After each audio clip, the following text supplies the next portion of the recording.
UW-Oshkosh Gymnastics came home with some hardware this weekend. The Titans national champions once again. Adriana Torres has more.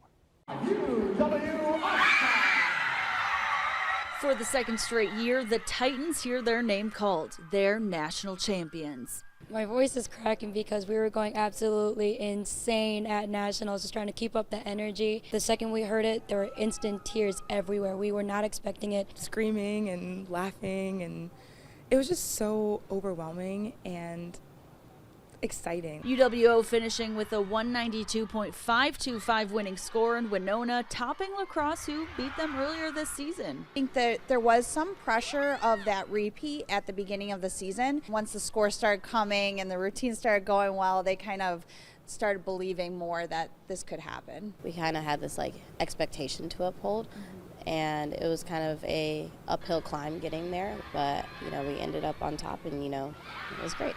This is the Titans' 6th overall championship and their 4th National Collegiate Gymnastics Association title. The other 3 coming, of course, last year, 2022, 2007, and 1989. They're really just a team that has that grit to them, where not everything was perfect all the time, but they were what it means to be a team. We're not going to complain. We're just going to do what we're told because we really wanted to experience it too, and I'm so glad that we got to. It's just unreal. Our goal is to be continuing this streak of becoming national champions, and we want to go home graduating with a full set of rings. In Oshkosh, Adriana Torres, Action 2 Sports. Thanks, Adriana. That is quite the goal. A full set of rings. Best of luck. That would be cool. Giving Tom